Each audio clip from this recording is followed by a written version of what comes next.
Well, we are a couple of days on. We are one day off from Steve Sanderson arriving. Novaville is at this point, well, it's a hubbub, a buzz of excitement. Steve Sanderson's coming, and every resident of Novaville who is worth a damn is excited for this time. Of course, our protagonists, our lovely trio of Kevin, Margo, and Doug, they are perhaps at this point less excited. Perhaps they're less optimistic. Maybe they're a little weathered, jaded, frightened, traumatized, wondering what other hell could break loose. So far, they have committed crimes. They have covered crimes. They have nearly cannibalized human flesh.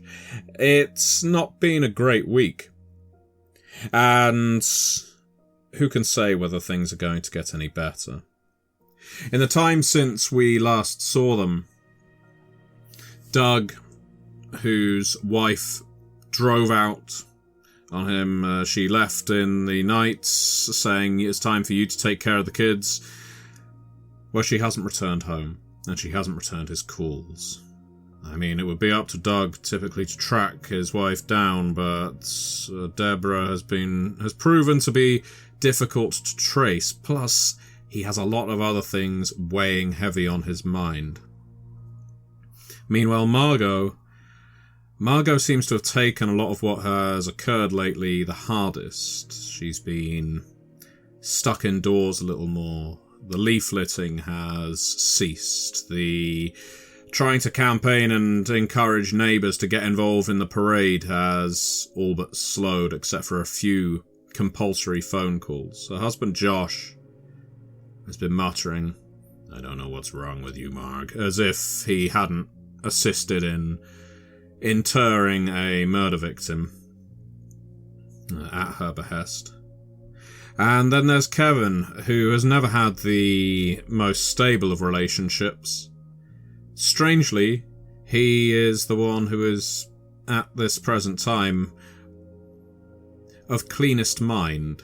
His children, while they have, his son Walker especially, has recently been going through some odd behaviours of his own at school, appears to be on an even keel, appears to have ceased with his erotic, dare I say, pornographic drawings, which gives Kevin and his wife a lot more calm.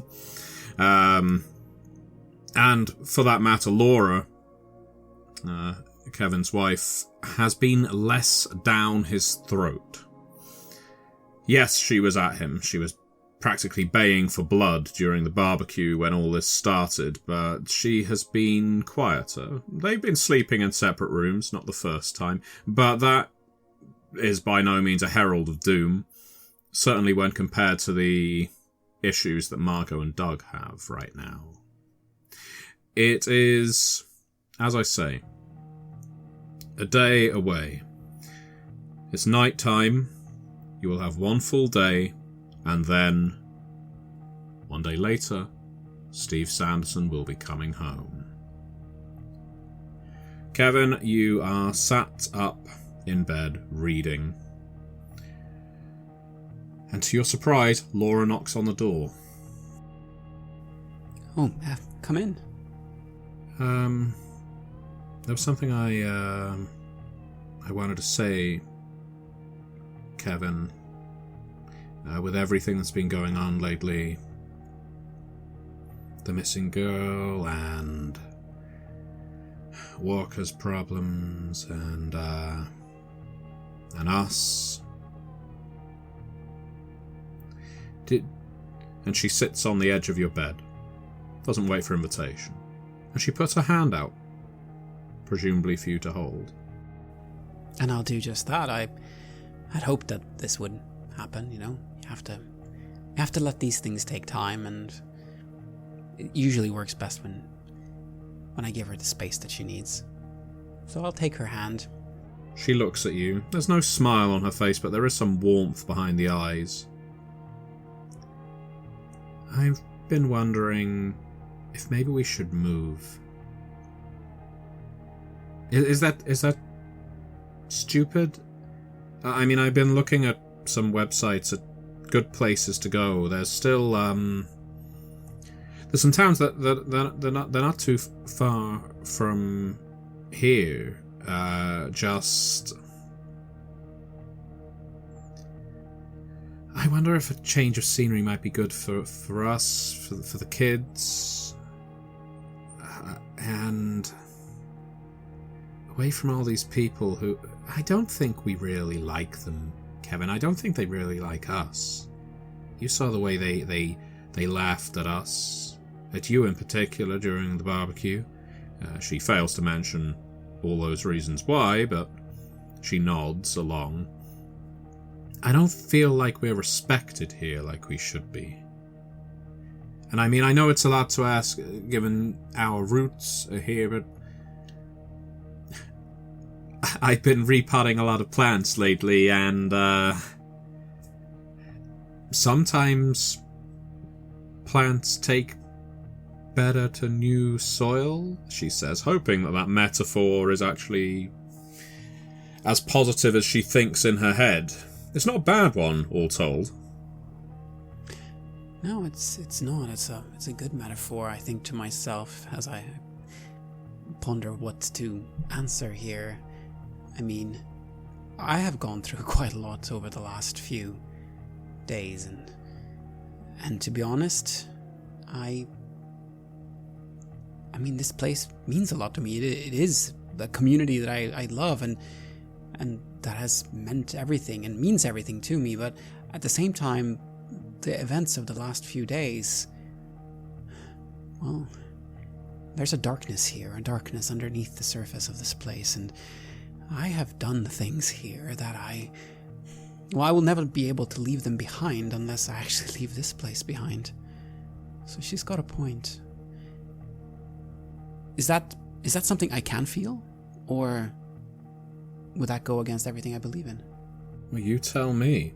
You tell me. You are ultimately, Kevin, a free agent, and somehow less anchored, maybe, or weighted down than Margo and Doug. Maybe it's because there is still on some level a way out for you, although heaven knows why.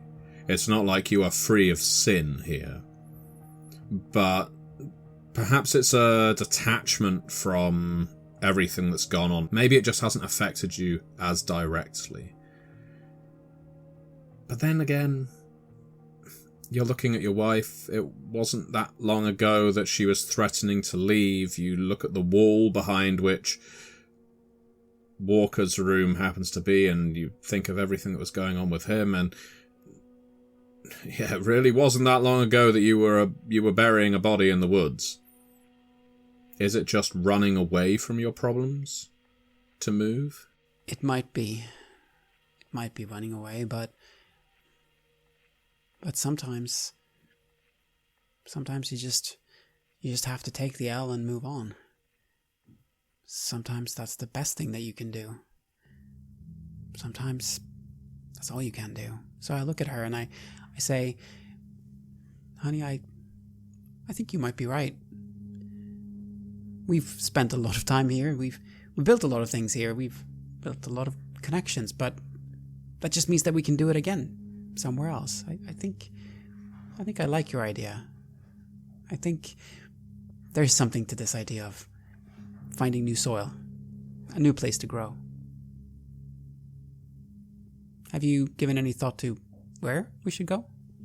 Well, I've been... And at which point, as if on cue, she produces a brochure of homes in the nearby area. She was keeping it tucked away from you. Well, I've already circled the places I'm interested in. This is really quite exciting. I don't know how Margo is going to feel because I've been such an essential part of the community watch here. But listen, I'm going to I want to just talk you through all of these places. You haven't seen her as optimistic as this in years. But I know that I'll just be buzzing in your ear if I stand in here. Why don't you read it, see what you agree with? She keeps putting a hand to her mouth, as if to suppress the smile that is now beaming there. It's refreshing to see. But I want you to make your choice. This is your home as well. This could be a new start for us, Kev. We could actually... Things might work out.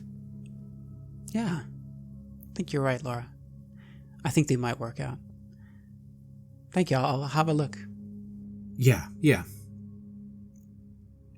And she gives you a kiss on the forehead, which in a relationship is almost worse than not receiving a kiss at all. And leaves the room. But it still is a good sign, though. I mean, she did seem happy, and... Yeah. To be honest, running away after all this, it doesn't seem so bad. It really doesn't seem so bad. Things might grow. Yeah. And perhaps I'll even be able to forget all the things that I've done. So I'll look at the brochure, I'll start to look at the houses that she's circled, and I'll especially look at the ones that are the furthest away from here. As you do so, you of course fall asleep. It's no real surprise, of course. This kind of material isn't exactly riveting reading, and you haven't been much of a reader before. So you're looking through these house brochures. Yeah, there's some nice places that she circled. Yes, they're most definitely out of your price range. But you find yourself falling asleep. And of course, working as these things do, when you wake, you do not wake back in your bed. Instead, you are choking. The air is thick with black smoke.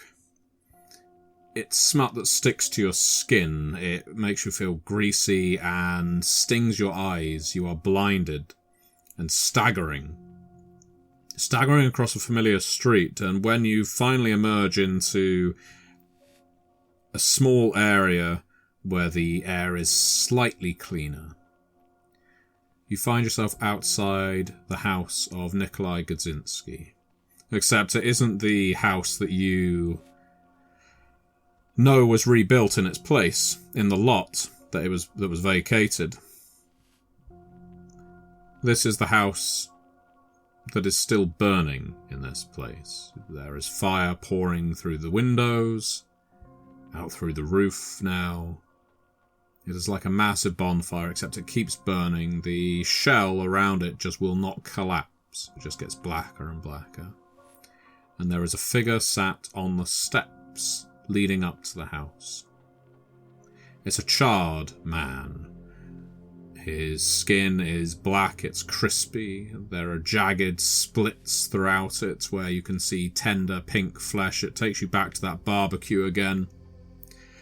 And how Stacy said that you'd overcooked your sausages. He looks a little like an overcooked sausage. About the only part of him that isn't dark and beyond repair are his eyes. They're gloriously white, like pearls. There are no pupils in those eyes. It's like they've been scored off. But they beam at you. You can only barely recognize this person, but you think it is Nikolai. Of course it is.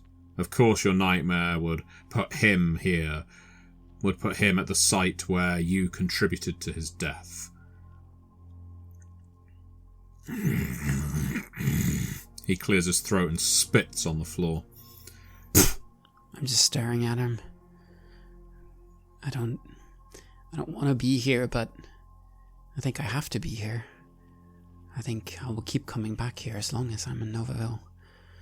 As long as... I don't know, as long as this thing continues. I just stare.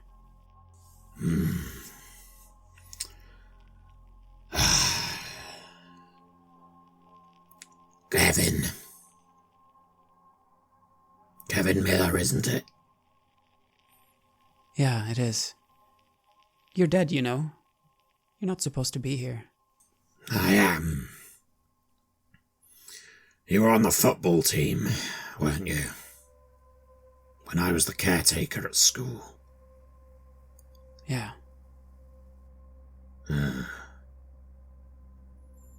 You were a good kid. Had my eye on you. Always liked football.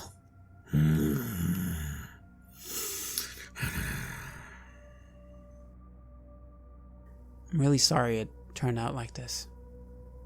I say, not actually being sorry about it at all. He had it coming. The community needed him gone. Eli still working at the school.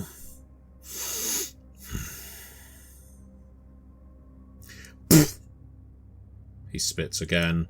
A gobbet of charred lung lands at your feet. I said, Eli still working at the school. He's long retired. Lucky him. Why are you asking about him? I find myself strangely calm here. I don't understand why. I should be terrified, but somehow he's not so scary here. Gonna be playing with you, Mr. Miller. This place isn't what you think. Often we play tricks and fool people. Make people think they see things they can't see and experience things that aren't there. I'm not going to do that to you, Kevin, because I like the way you play ball. I'm glad to hear that. I want this to end, Nikolai. I'd really like to put all this behind us. Nikolai burned for a long time before he died. Yes, he did. Not one of those lucky ones who died of smoke inhalation and suffocated before the pain hit.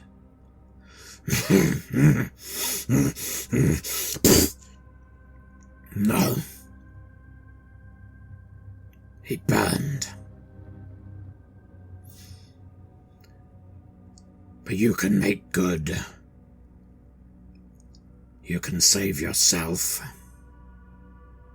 You can save your community from everything that's happening to it. You know there's something happening to it, don't you? Yeah, it's all going to hell, isn't it? Oh, quite literally. I can help you, Mr. Miller. But you need to help me. What do you need? Oh, nothing too complicated. I need something. It's called a fundament.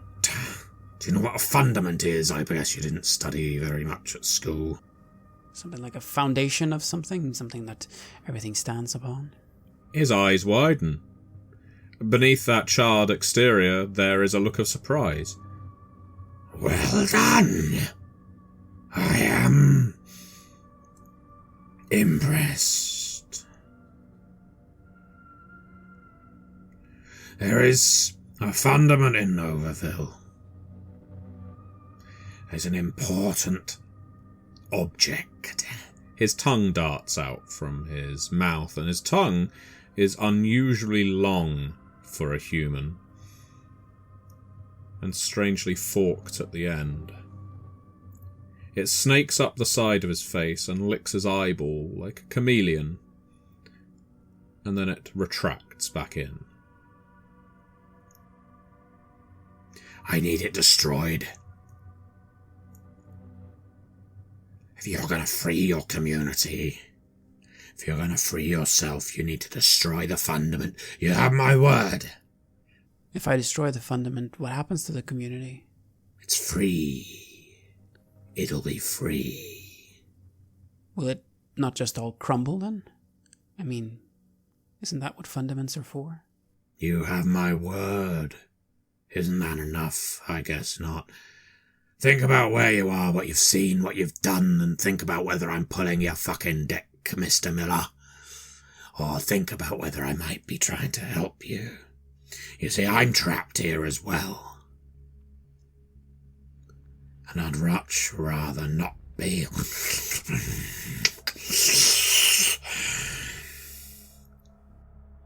Where is this fundament, then? And how would I go about destroying it? It's going to be one of two places, Mr. Miller. It's at the school, or it's at Eli's house.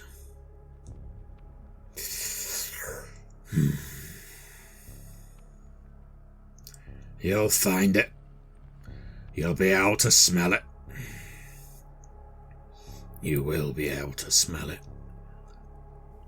And if I destroy it, we're all going to be free and all of this will be over, behind us? That's right.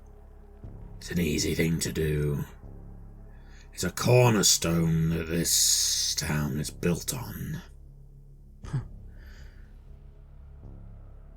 The current community, if you like. It's a photo album. A photo album? That's right. Once you destroy it, that's your job done. Congratulations, Mr. Miller. I can see you've already accepted this gauntlet. I can destroy a photo album. I can do that. Yeah, you can. I've got faith in you, Mr. Miller. Just like I had faith in you that you'd play for a good team one day. But I never did. Well, let's see if you can reward my faith this time. You'll leave me and my family alone, right? Yeah. Like I said, you have my word. Call it chimmage, a deal, a pact, whatever you like. Destroy the fundament, you and the community will be free. But here's the payoff. If you don't, I will be trapped here, and I will make this place worse and worse. It doesn't matter where your wee little wife takes you. No matter how far you go, you won't be able to escape the ghosts that chase you. Then it's clear what I have to do. You're a good boy, Mr. Miller. Always thought you were one of the good ones. It's only the bad ones that got punished. Yeah. I'm a good boy. A really good boy. I think I want to wake up now. Yeah. I'll help. He stands up with some creaks and pops. Make a willpower roll now, please. Surprising you've not had to until now, but you have been kind of locked in a state of, well, acceptance, which may explain a lot of what Kevin has been able to digest. That's a 10. You feel the need to recoil, but you don't. You accept his hand on your cheek, strokes against you, leaving a streak of ash where it touches. You piss yourself. But you do wake up. And when you wake up, you have indeed wet the bed. And you can feel that you still have that ash on your face. I realized that this was all real. It wasn't just a dream. Fuck, I've pissed myself. I have to clean this up. I haven't done this since I was a child. And I'll just focus in on the practicalities of that. Of cleaning up, you know? It feels like you achieve something when you do that. You're putting things back together. You're putting things back where they're supposed to be. And when I've done this, and when I've gotten the kids off to school and everything is where it's supposed to be, then I'm going to go find that photo album. I'm going to destroy that. I'm going to be a good boy. Doug, on the night that your wife left, you received a phone call from the legend that is Steve Sanderson. Now, some time has passed since that call, but I think you deserve to know how it went. Mr. Kennedy, this is Steve Sanderson. I pause for a moment. After all, I was literally just on the verge of starting to make calls to possibly commit my wife, but this completely takes me out of that mode of thought. I'm caught off guard. I simply say, yeah, this is Doug. Yeah. Oh, would you prefer? I'm sorry, I shouldn't be nervous, I guess. But I guess, homecoming, I guess, you know. Yes, Mr. Sanderson. Of course. Really looking forward to it. What's with the call at this time of night? Is everything Listen, okay? I'm sorry for calling you so late. It's just I don't know if I'm gonna be able to get back to Novaville when we initially planned. I hope you've not arranged anything. Oh, not too much, but what do you mean? How do you mean you can't get down there on the day? Well, listen, my manager wanted to call you, my agent, that is, not the football team manager, because, well, she wanted to run through all this herself, but I thought, no, I owe it to the people back home to make the call myself, which is why I'm calling you now. I don't think I'm going to be able to make it this year. I got press to do. They're making an action figure of me, and I've got a 3D scan now. It's really exciting, Mr. Kennedy. I've got to kind of put Novaville in my rear view for a while. I'm maybe we'll make it out next year if that's cool. I mean, it's not a big deal, I guess. My family, you know, I paid for new. Sorry, I shouldn't go into that. It sounds like bragging. They live out in Boston now, near me, so it was just going to be sort of sweeping through, seeing some of the old places. I hope. Am I putting anyone out? On my end of the call, I pace the room a little, flexing my fingers. But luckily he can't see through the phone, so my voice doesn't betray my anxiousness. Well now, I mean, to be fair, you would be putting a few people out. Come on, what do you mean you can't make it? I mean, all you gotta do is come on by, smile, we have everything ready for you. It's only a day. I tell you what, how can I make it easier? What's the actual reason? What's the problem? There must be a problem. I'm the kind of... You called the right person. I know how to fix things. What's the actual issue? Transport? Accommodation? No, nothing like that, Mr. Kennedy. Listen, oh gosh. Steve Sanderson's good old boy attitude is coming through. He was always a nice kid. He's always the best kid. He's the best thing that Novaville has ever spat out and that has made it in the world. And so, as he's tripping over himself with his oh goshes and my goodnesses, you don't know, Doug, how much of this is an act, how much that him is genuinely just nice. I'm sorry. I really am. I'm seeing. Listen, is this off the record? Of course it's off the record. Of course it is. Everything's off the record here. I'm not a journalist, yeah. Tell me what the problem is.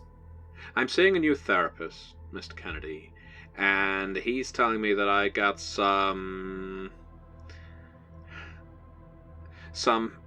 baggage, I guess, that relates to Novaville, and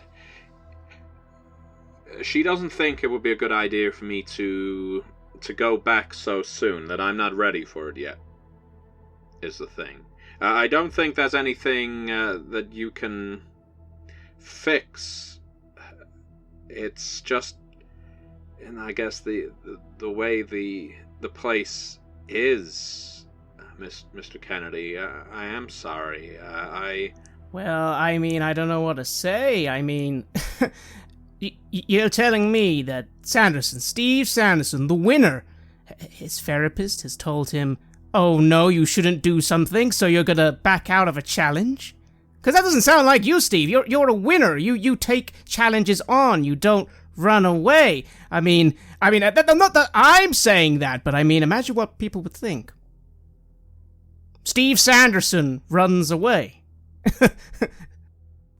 Can you make a charisma roll, please? 15. There's an extended period of silence on the other end of the line. Yeah, I guess you're right. Gosh, I've already cancelled my transport. I can get that sorted. Come on, Steve. Think of the kids. It's for the kids. Mr. Kennedy, with all respect, if I don't travel somewhere first class, it's by helicopter. You're pretty small time. I have money, Steve. That's not what I mean. That's no, don't worry. I can travel coach. It's I guess I just have one condition, if that's cool with you. Oh, well, sure. If you're even considering changing your mind, that's amazing. What was the condition? I'd much rather not have to visit the old schoolhouse. That's just a piece of the past that's just not part of my life anymore. I happily go ahead, shake hands, kiss babies, take a photo with the mayor, whatever. I just don't really want to. I don't want to go back to the school. Of course. Oh, who wants to go back to school? No. Well, if anything, you're going down the main boulevard to the church. That's where you're headed. Oh, well, church I can do. I am absolutely fine with church. I'm good with God. That's what my manager says, anyway.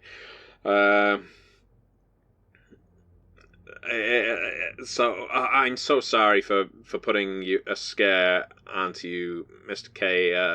I guess I'll wait to hear from you for transport. Oh, wonderful! No, Steve. The pleasure's all mine. Again, I honestly, I understand. I do understand. I was just worried about what, how small town folk people are. I'd hate to have thought this could have done anything to jeopardize your career. But if anything, it sounds like it's going to be good for your career. And like I said, I'll make a few changes here and there. You just one day, and then we can get you straight out of here, back to your exciting life. Yeah, and I'm sorry for calling you small time, Mr. Kennedy. I didn't mean anything by it. My fist clenches a little on the other side of the phone as I smile and say, oh, no offense taken. Cool. And I hear you got a new shopping mall. The Nova Mall? Oh, yeah. I tell you what, state-of-the-art, Steve, state-of-the-art technology they're putting in that place. Sci-fi stuff. Maybe I can pay it a visit? Sure, why not? Cool. Okay. Well, I'll wait to see an email from you, I guess. You do that. Anyway, I gotta get going to bed now. I'm a bit tuckered out. Of course. You know how it is. Okay, well, I'll see you in a few days, Mr. Kennedy. That you will. I'm looking forward to it. You rest well, Steve. Again, remember, you're a winner. You always will be. Yeah. And he hangs up.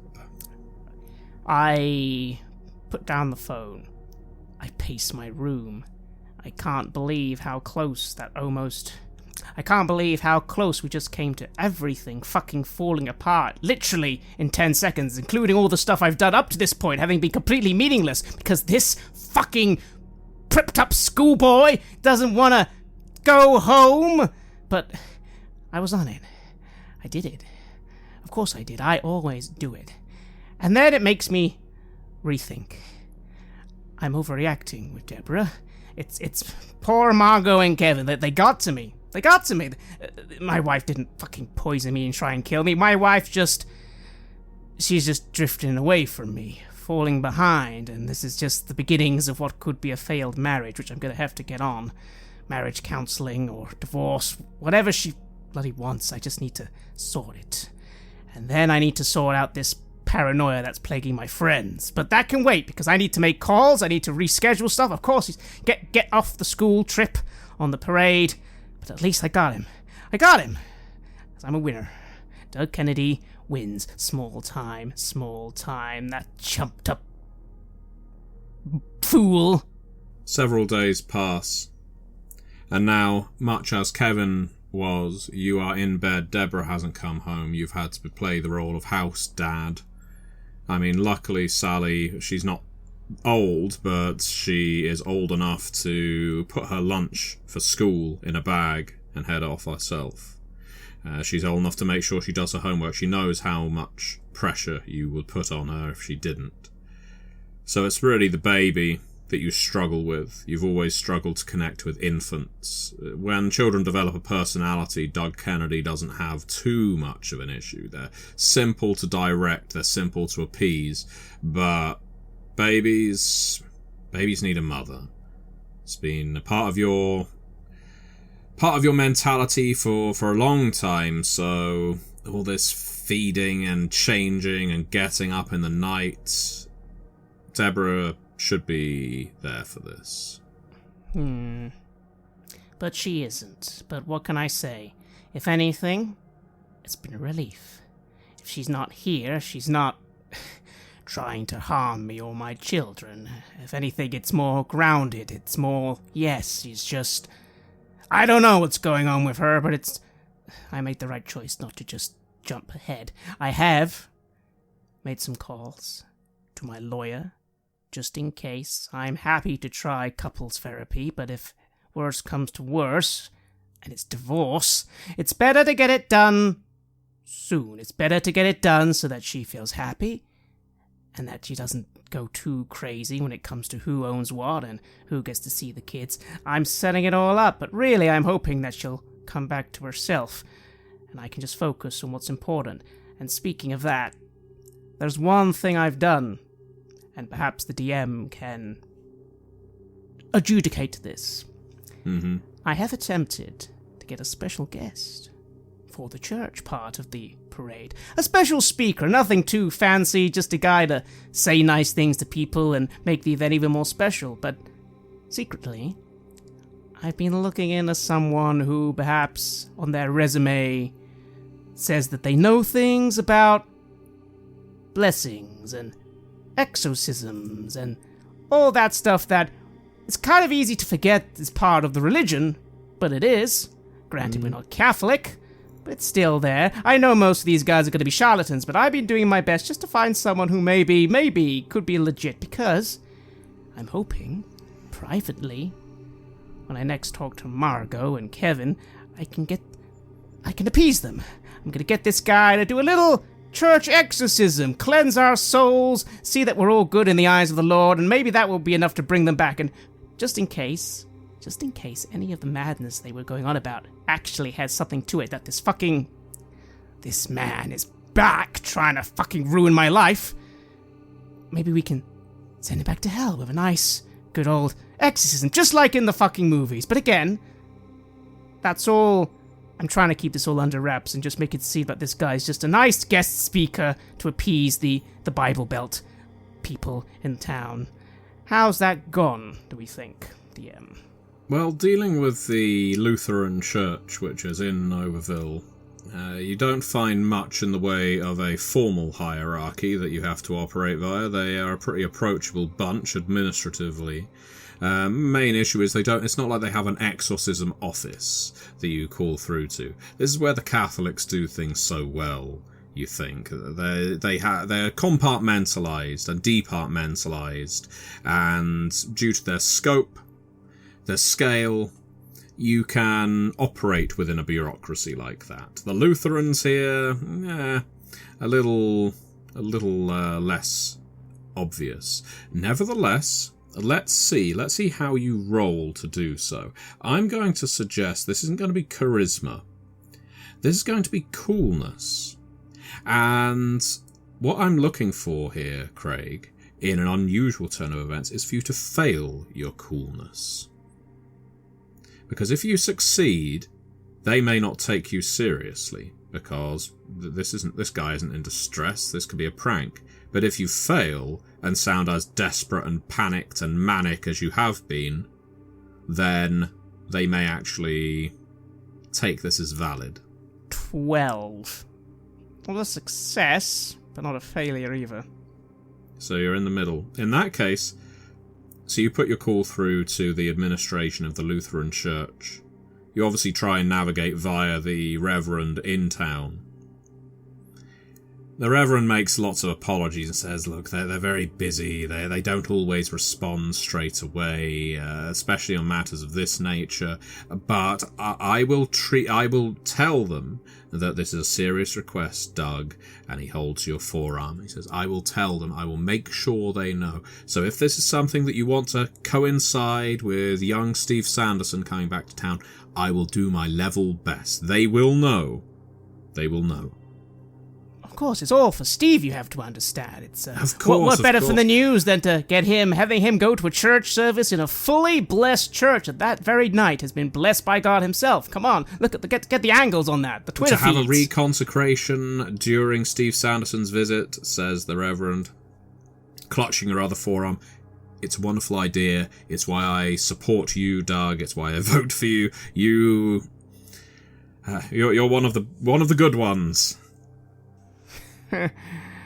And I smile. But now you fall asleep. Yes, that was today, and tonight is tonight, and then one more day. I'm hoping that just the night before is when we can get this shit done, and then the lovely parade, and then after that, we can finally deal with that poor girl and coming up with a story of how to actually find her, and then, I don't know, there's so much, and I just fall asleep. Troubled.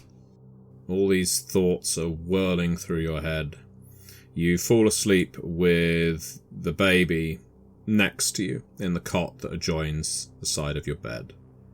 You've found him a small comfort, unusually. Maybe it's the smell. Reminds you a little of Deborah. After all, it's all for him. Everything I do.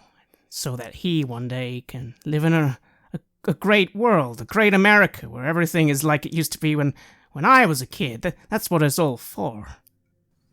And as you're thinking that yourself, you hear a voice. Yeah, that's, bullshit, isn't it, Doug?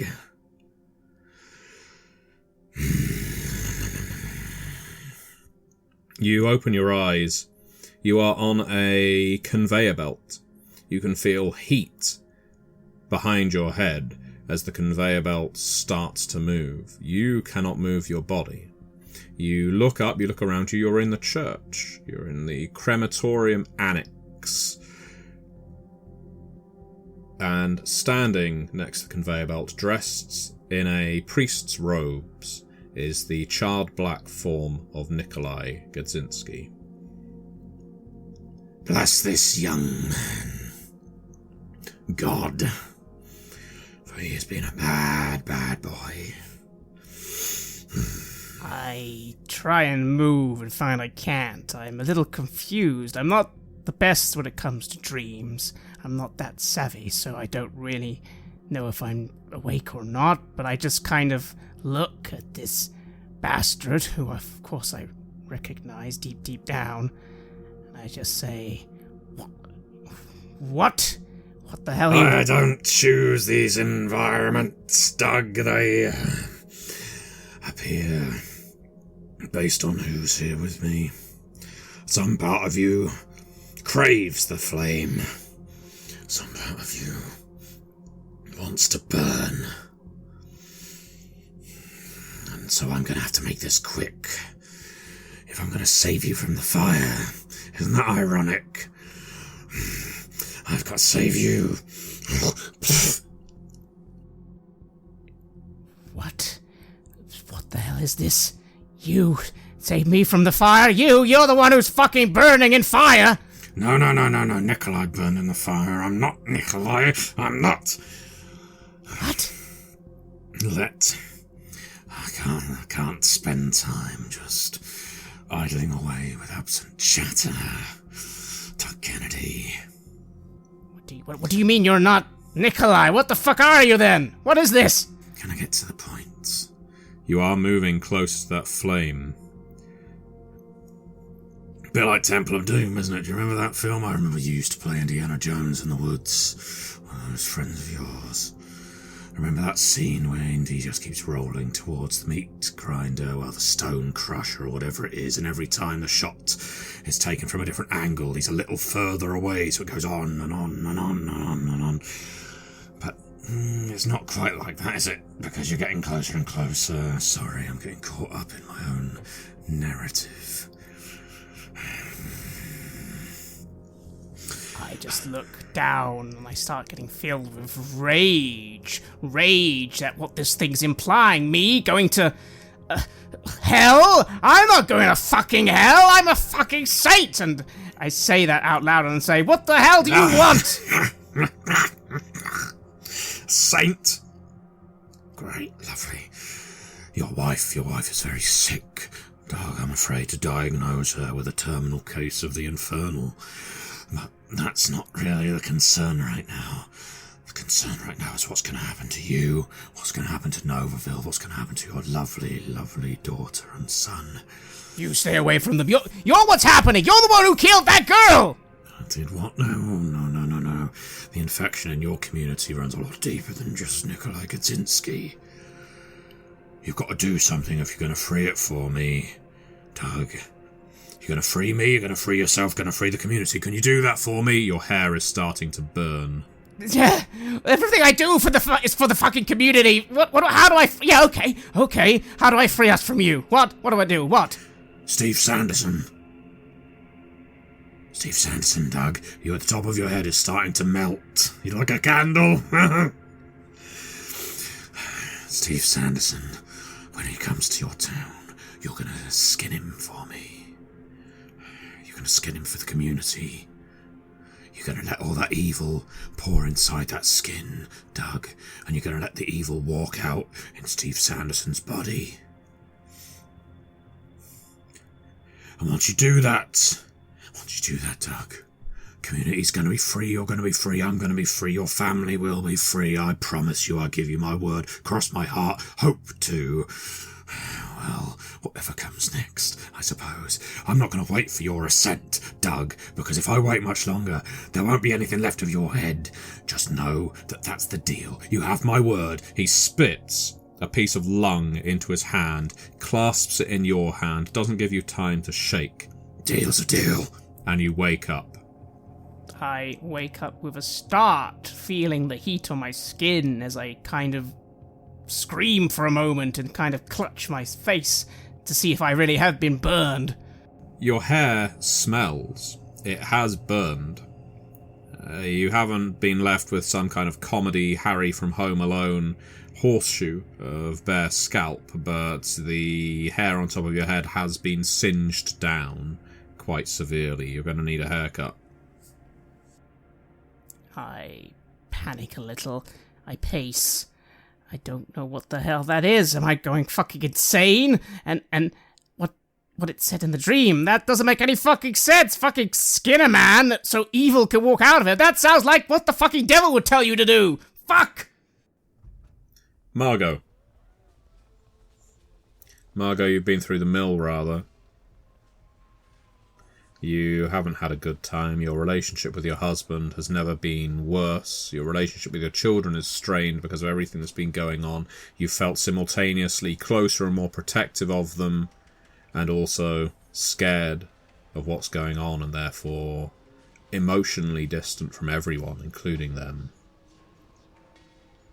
The fire that took place in your house, eventually, when you re-entered, you investigated the scene. There was no fire, just smoke. Josh, of course, heard about all this. The neighbours told him if you didn't. He didn't act with surprise or alarm in the end after he heard the basic details. In the end, he just shook his head and said, "Margo, if this is what you've got to do to get my attention," and then tutted went to his easy chair, picked up a High Life, and turned on the sports.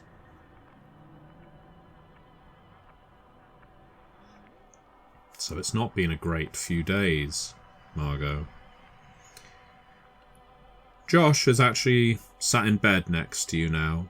It is night time, of course it is. It's only a day or so until Steve Sanderson arrives, so maybe that's an optimistic beat on the horizon, but it's difficult to feel good about it. Josh looks at you. You know,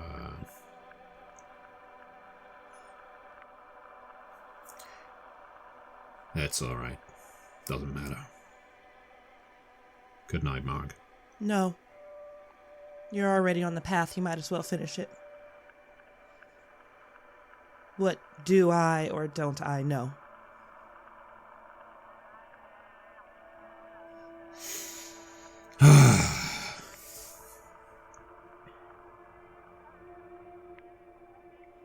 You're fucked. That, maybe we should see a counselor or something. I was staring forward at it. The last few days have been a lot to process. I'm walking in out of lines of dissociation, starting breakfast and serving it to the kids, but not actually remembering what I cooked, or starting conversations regarding the parade, but not actually remembering what I said. And I'm staring forward in this moment, bracing myself for whatever dehumanizing or painful comment is going to fall from Josh's lips today. I'm on my way out the door when I heard, what? My pupils dilate, and I immediately turn and I whip and look at Josh, because there's no way I heard two different voices in this moment, right? Well, you did, but there's no logical reason for it. What did you just say to me? He looks at you, furrows his eyebrows. You're the one that wanted me to keep talking when I was about to turn in. I said, maybe we should see a counselor of some kind. I don't know, maybe this is all a bit pussified, I don't know. I've heard some people do it. Works for some people. Whatever you think, Josh. Whatever you think, baby. That's not the point. It's not the point that it's whatever I think. That's the kind of way Laura talks to Kevin. You know how fucked up they are? Her with her head in QAnon and 4chan and all these other fucking waste of space places. Oh yeah, I know about all of them. Do you know why I know about all of them? He sits up again.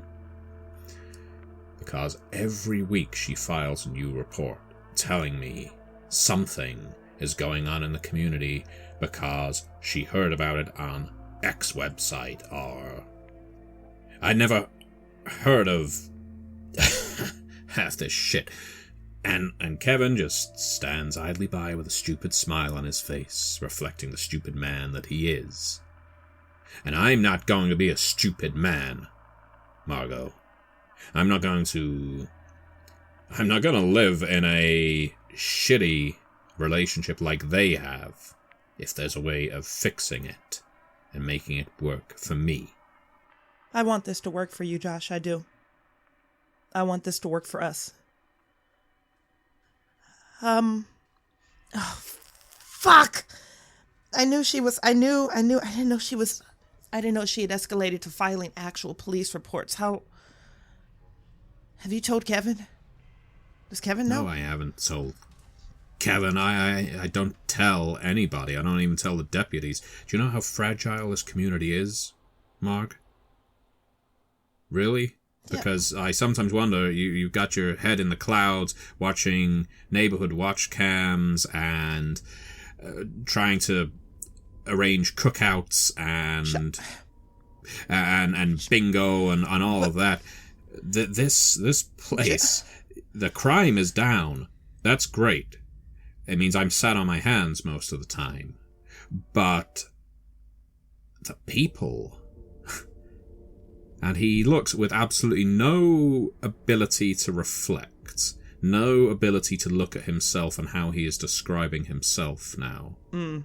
The people, they're tainted. They're corrupt there. They need... I don't know what they need, but they need a damn good dose of it. Baby. And I am going to do the best that I can to redirect this conversation back to something that I feel like I can control. Because what he's speaking about right now is something that is completely out of my depth. And if I'm going to hold on to a shred of anything in this moment, it has to be something that I feel like that I can manage, that I can control, that I can direct, that I can get into the driver's seat of. Baby, if Laura doesn't find satisfaction in whatever you're doing for her report, she's going to escalate and then it's going to go above you. That's my only concern.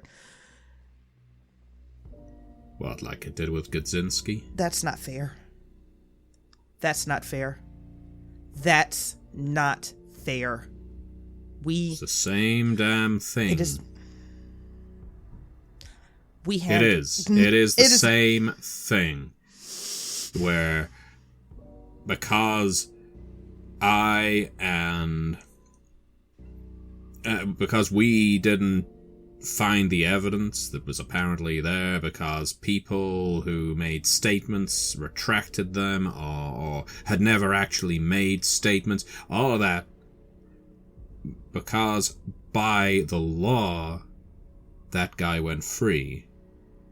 This happy little nest we have called Novaville decided, fuck it, let's just burn him alive. And somehow people then went on the following day as if, well, it was just another cookout. Got the community together, right? And sometimes I wonder if I'm special, Mark, because I look at myself and I think, why am I the only one who is feeling this? When I help your friends bury that girl, for a moment, I think I'm lost. I feel like I'm being steered, like I'm being driven.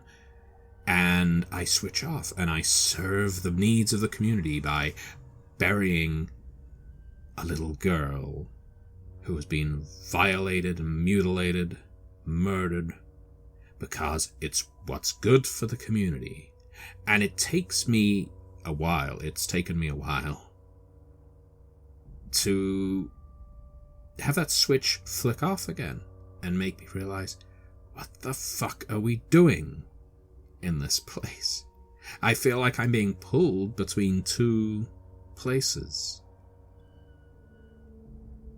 And you're just as much a part of this as anyone. I have tears running down my face. I can feel my palms getting wet. My hands are starting to shake. I pulled the duvet off because I'm going downstairs. I'm going to sleep downstairs. There's a guest bedroom, but... You wait. You wanted to have a talk? We're having a talk. This isn't a talk, Josh. This is another one of your lectures. This is another one. You're right. Maybe I should sit here and bask in the presence that is Josh. Maybe I should be so grateful to be the wife of the next Messiah, the goddamn prophet of Novaville who continues to lead us out of darkness. Please, by all means, Josh, please. Should I open up the bedside Bible to the book of Josh, chapter 3, verse 4, and... Oh, fuck you. Fuck you, Marg. And I don't care if the kids hear it. You are insufferable. The biggest hypocrite in this whole town. And sometimes I think we are only together for the kids. Then I think, why? Do I think we, as a unit, are good for these kids? No, it's the same trap, the same fucking loop that keeps bringing us around again and again to serve the community. So you're right. Walk off, go downstairs, sleep where you sleep in the garage for all I care, and start the engine running, because when this week is out, I'm going to... you're right. No counseling's going to fix this. I need to get the fuck out of here. I need to save myself. I can't save anyone else. And he just starts muttering to himself. No, it's just me. I'm the only one who can get out of this, I think. I'm not going to tolerate this anymore. I stand. I'm going to walk across the bed. I am going to take a pillow with me, and I'm going downstairs. This time he doesn't shout after you. You can see your kids. They're standing in their doorway. Oh, looking God. Worried, looking scared.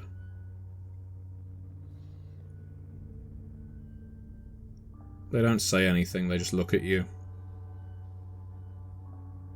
I don't even have the courage to face them. I scoot around them, both of them. I don't even look down, and I don't speak. Because what am I supposed to say to them in this moment? How can I have balm that wound? How can I heal and protect them when I am utterly broken myself? I have nothing to say to them. I don't have anything to offer to any of them. Takes a long while before you're able to settle into sleep. Your mind is just dizzy with questions, with thoughts, with doubt. Self-hate and hatred for people around you. Unlike Doug and Kevin waking up in some inferno, for you the scenery is more placid. You're in the woods. You're where that girl's body was, where you thought you saw one of your kids buried under the leaves. There's a body there, but it's not a child. It sits up. Perhaps unsurprisingly at this point, it's Nikolai.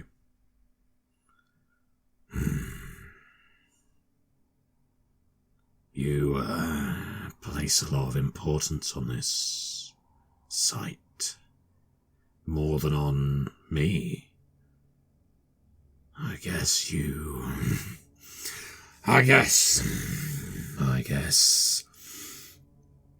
think that girl is more important than me. Wonder what that says about them. About Mr. Miller and bad old Doug.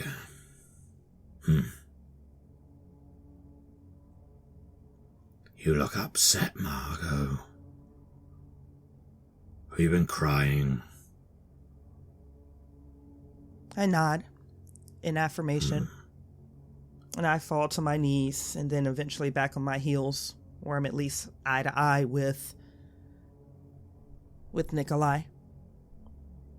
He brushes the leaves off of himself, shuffles over, stays on his knees as well. It's like two children going to play with each other.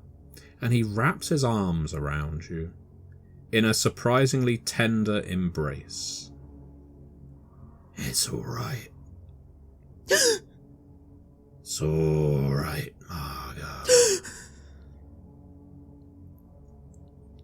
I know it's hard. I know it's frightening.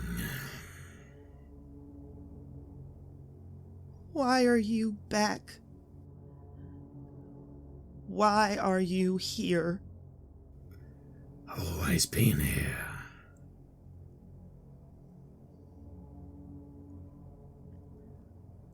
He lets you go. There are marks on your clothes where his arms were touching. Sorry. It's been a long night. I know. I know.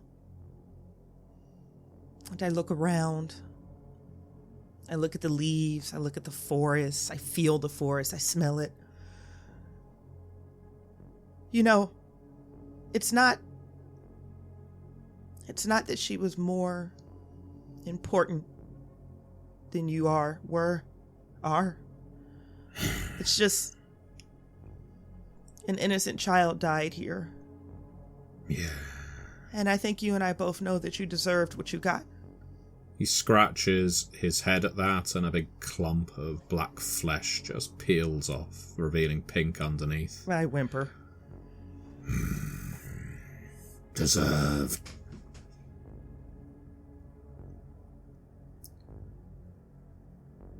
Well, that's not for me to adjudicate, is it? What Nikolai Godzinski deserved. Wasn't for you to adjudicate either. Or any of the other harpies in Novaville.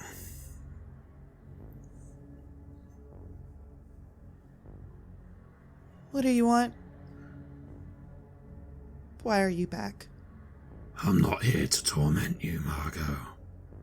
I think you've built that torment, more than enough of it, for yourself. I just want to be free.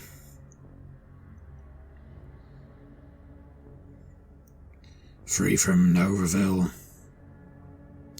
And if that results in you being free, and your children, and your rotten husband, your community, well, that's a happy coincidence. But it'll happen. You can help. You've always been good at helping.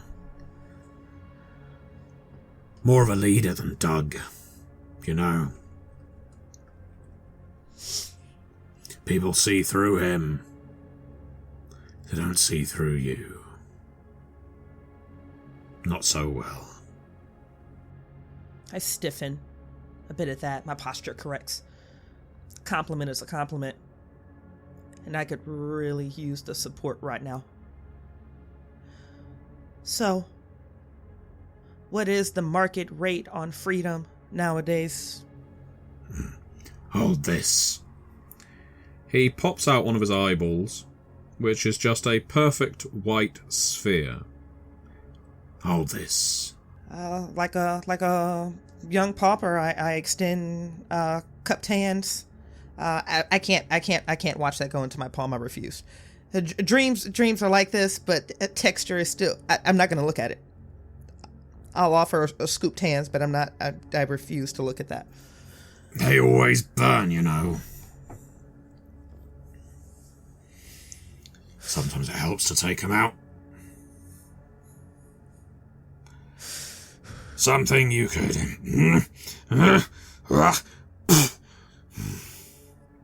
Something you could help me with. It's very simple. I've set your friends some rather challenging tasks, I'll admit. But for you, Margo, I'll go easy. Do you remember the car I used to drive around town? My eyes roll up and to the left as I think, do I remember the car that Nikolai Godzinski used to drive around town? Yeah, it was an old Chrysler LeBaron Landau. That old Chrysler. Yes, I remember. And I feel proud that I remember. This man has been dead for over a decade.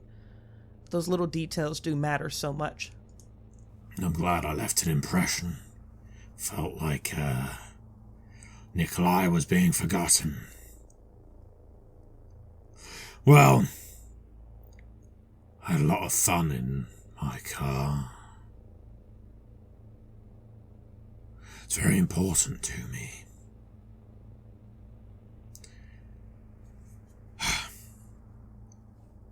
There's a landfill where they built the Nova Mal. There's a layer to it. Underneath, like a car park that was never filled in. Put a lot of rubbish, a lot of junk, a lot of scrap in there. Never filled it in with earth. So the Nova Mal is built on top of all this wreckage, could collapse any moment. But you can still get in, you can still get out. Just have to break the chain on the fence. My car's in there. That's where you dumped it, one of you. That's where Nikolai's car is. Registration should still be on it, 522BQF, though I very much doubt there's going to be more than one.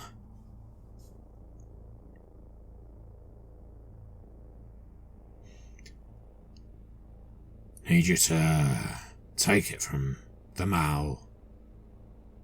Park it outside my old house. That's all. Mackenzies might wonder what you're doing there, but you don't have to explain yourself. You're Margo Young. No one questions Margo Young. Okay. And what do I get in return? Your life will be demonstrably improved. I will be gone. The community will be free. And so will you. And your delightful little children.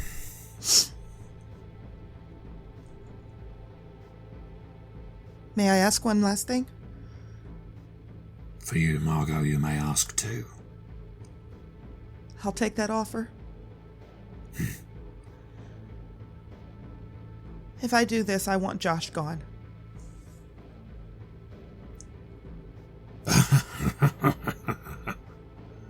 Gone or gone? I don't want him to ever be able to hurt me like this again. There's only one way to make sure of that. I bite my bottom lip and I nod. Deal is a deal. I like you, Margo. Anything else? You offered me 2 questions. I'm going to ask that last one now. All right. I'm listening. Clarity matters. And I'm an organizer by nature. I've always been very organized. I'm good at organizing people. I'm good at bringing people together for a unified cause. That's how we burn your house. You organised the burning of Nikolai Gazinski. Very well. The successful burning of Nikolai Gazinski. You said you gave the others a task. Tell me what you asked them to do so I can make sure it gets done.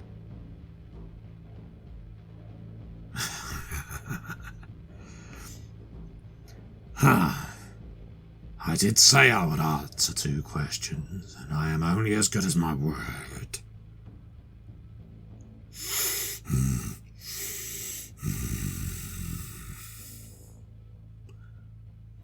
Mr. Miller has to destroy the fundament, and Dougie needs to destroy Steve Sanderson.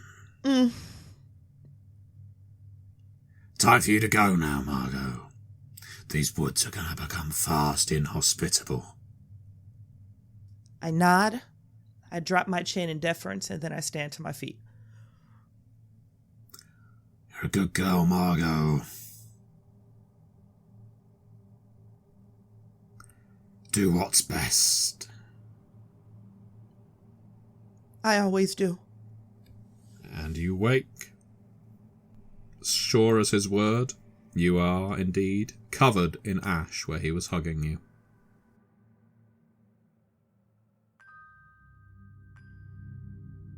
You have listened to an episode of Red Moon Roleplaying, where we play the scenario Tapestry of Suburbia, from the scenario collection The Forbidden for KULT Divinity Lost.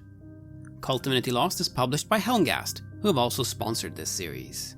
Joining us as players in this series are none other than Bridgett Jeffries from Symphony Entertainment and our dear friend Matthew Dawkins. The music was made by Atrium Carceri, featuring a number of collaborations with other artists, and was used with permission from their label, Cryochamber. Check out their website at cryochamber.bandcamp.com or their YouTube channel for some moody dark ambient for your gaming table.